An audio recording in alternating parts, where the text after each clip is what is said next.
Welcome back to Official Review by Athlon Sports. So over the weekend, the MLB All-Star rosters were announced, and there were a couple surprises and a couple of snubs. So let's talk about it. Johnny, what stuck out to you? You know, I think the biggest one that everyone's talking about is Juan Soto not making it in the NL. He's having a great season, not even just for Juan Soto standards. He's batting .263 with a .904 OPS, 21 home runs, 51 RBIs. He's been a key part of this Mets lineup, arguably their best hitter, with two other players from their team making it, Lindor and Alonso both making it in the infield. That being said, if you look at the NL outfielders who did make it, you got Tatis, you got Corbin Carroll, you got James Wood, Kyle Stowers, the guy from Miami, who's, you know, if you know the rules of the All-Star game, someone has to make it from every team. So Kyle Stowers had to make it. He was their best player. The outfield's pretty stacked. It's a pretty deep list. You got Acuna, Pete Crow Armstrong, and Kyle Tucker all starting. There wasn't much room for Juan Soto outside of those guys. So while he should have made it, and people are also upset that Seiya Suzuki, outfielder DH, could have also made the lineup, didn't make it either. I see why they didn't. I don't think I would have put Soto in over anyone else in the NL outfield. So Soto, while he's having a very good year, just so happened other people are having better ones. Could the Marlins have put a guy in who wasn't their best player, who's at a different position, where there was a guy who maybe was less deserving of making it than Juan Soto? Their second baseman, Otto Lopez, he's having a decent year, but Stowers is their best hitter, and it's a really bad team. There's not much talent there. I kind of like the rule. I think it's good to have every team represented, especially in a game like that. It's like, you want a Marlins fan to watch the game, you got to put a player of theirs in there. So I do like the rule, but Juan Soto is definitely an all-star caliber player. Do you think it had a little bit to do with maybe people were expecting a little bit more out of him this year than he's giving, even though he's doing well? Yeah, I mean, it definitely could be that. I mean, Soto has these expectations because of the money he got paid and for the name pedigree. That being said, he's still having a very good season. A 904 OPS, very good, very Juan Soto-like. So, I mean, he's going to hit 35 home runs probably this year. He's probably going to hit, 90 RBI plus whatever. Not that RBI are that great of a stat, but he's having a Juan Soto-like year. And it just came from the fact that even the players didn't vote him in. I mean, this was a decision by, once it gets past the fan vote, it's factored in a little bit, the fans, but the players are the ones, and the coaches are the ones who decide who make the All-Star team. So I think it's just a loaded outfield class. That's where it comes down to. It's not like an intentional snub.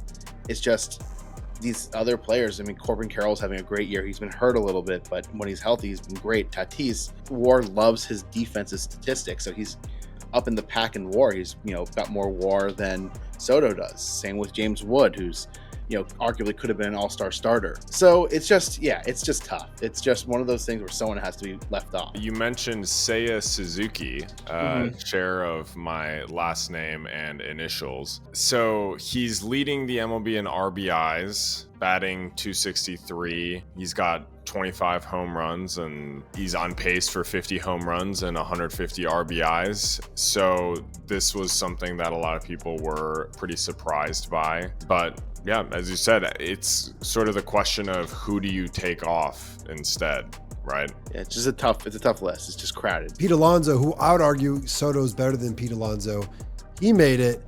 I think if I was to take someone off the NL All-Star team, it might be Pete Alonso, and I might replace him with, what's that guy's name? Michael Busch. I think Pete Alonso, I don't know, man. I'm not a big Pete Alonso guy. I used to be. I don't know if he's an all-star caliber player this year. Yeah, Pete hater. I mean, he's been pretty good. He's good. He's a power bat, but I guess I am a bit of a Pete hater. I mean, he's batting .287 on the season, 923 OPS. I'm picking up what Pete's putting down this year. I mean, he arguably could have been the NL starter over Freeman. Freeman's having a great year, but Pete's also having a great year. This is one of his best seasons so far. Let's see, Michael Busch, .297, 18 home runs, 950 OPS. Yeah, Busch is having a great year too. Great number. Just not as big of a name as Pete Alonso. That's it. And I think he's had fewer plate appearances too. Are there any first-time All-Star guys that were interesting or that you'd like to highlight? A guy who's been having a great year this year, Hunter Brown. I mean, it's not really a surprise that he made it, but man, has he come out and just been amazing for Houston. He's a guy who could, I mean, if it wasn't for Skubal, I mean, Brown is still in the conversation for AL Cy Young. Has a 182 ERA this year, 104 innings. It's just been one of baseball's best starters. So I'm excited to see, him pitch in the All-Star game. First time All-Star making it there. Brian Wu is a surprising one for me. Not that he hasn't had a great season. It's just the guy I didn't expect to see on this list. Thought a guy like Framber Valdez could have made it over him. Framber has been amazing this year. But Brian Wu making it, it's nice to see him make it too, because he's been on the ups and he has a big fan base in Seattle. So speaking of Seattle, what do you think about Julio Rodríguez making it? He's really not having that great of a year. And he made it over his own teammate, Randy Arozarena. Yeah. And made over George Springer, who I think he's having a way better year than him. Offensively, Rodriguez has not been the player he was a few years ago. Pretty much since that season, it's been kind of a weird career arc for him. I mean, this year he's been 247, 695 OPS, not 11 home runs. Don't 11 love it. home runs. He's just not having a very offensively splashy year. WAR loves him. They love his defense. He's got, I think, over 3 wins, which would be higher than Springer and Joe Adell, another guy who was snubbed behind Rodriguez. But that being said, I mean, I think it has to go with that 1 year, that name brand value from Julio Rodriguez that he just hasn't really lived up to since then. I mean, his rookie year, 854 OPS, but every year since then, it's been a downward trajectory. 854 his rookie year, 818 his second year, 734 last year, and now it's 695. He's dropping off. He just hasn't been the same player he was.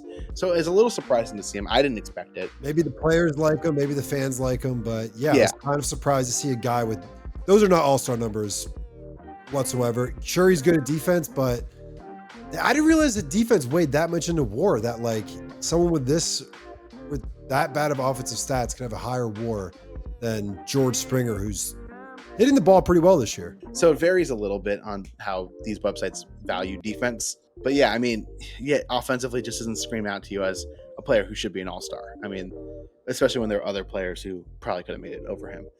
I was surprised that the Mariners got 4 all-stars this year. I mean, it seems like a lot for them. Yeah, like Cal obviously deserved it. Like, Cal's the best player in baseball right now. He's insane. I don't know. He was Gold Glove last year. This guy, he's a very. I mean, is he gonna be the AL MVP this year? Aaron Judge still exists, so it's hard to say if Cal will be. The narrative could lead towards Cal if he breaks, which he probably will, break the all-time catcher home run record, which is at 48, set by Sal Perez. And plus, I think he'll be like up there. If he hits 64 home runs, he'll be the most for a switch hitter of all time. And the most for catcher of all time. That's what he's on pace for. I would have a hard time seeing him not be the MVP just from the narrative alone, especially if the Mariners can make the playoffs. Who's your prediction for MLB All-Star MVP? Give me my boy from DC, James Wood. Gonna get a big dinger coming off the home run derby, which I don't think he'll win, but gonna be coming off the home run derby, gonna be locked in, gonna hit a big opposite field dinger in the 5th inning. So you think the NL is going to win, which I just don't think is going to happen. I'm just going to go with, I think it's Kyle Rowley's year. I'm going to say he wins MVP. Probably hits home run. I think he does that and the AL wins and, he doesn't make any mistakes behind the plate. I think he'll be the MVP of the All-Star game. Give me Ohtani, the best to ever do it. Give me Ohtani, the best to ever do it. Is he pitching in the All-Star game? No. Yeah, you can't be wasting his arm like that. He should do one batter. He's still rehabbing. He's rehabbing in the major leagues. Yeah, right? I was just saying, I'm pretty sure I saw him throwing in the majors. Yeah, he's pitching. I mean, so because he is playing as a hitter, he can't go on a rehab assignment to rehab his Tommy John surgery.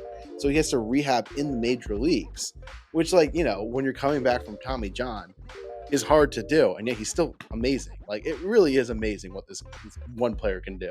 I don't know if I'd use him as a starter in the playoffs. Could you imagine him as maybe as a starter, in the first 2 innings, as a front-loading reliever, and then you get him to the next guy? Because could you imagine Ohtani pitching the 9th inning? Oh my God! Maybe use him let's say they have a game where they get blown out and they have to go deep into their bullpen. Save him for that next game and let him go 2, maybe 3 innings. Yeah, I mean, I don't know if you remember the World Baseball Classic. Oh, of course. Ohtani versus Trout, 9th inning, Japan versus USA to win the whole thing. Whew. Dodgers, Yankees, World Series, Ohtani versus Judge, 9th inning would be maybe one of the craziest things, depending on how it went, especially if Judge got a game winner or if Ohtani strikes him out and there's like men on base or something. That would be. Oh, would that save baseball? I think it would. I think the idea of it as a possibility is already kind of helping baseball a little bit. It's in the back of my head.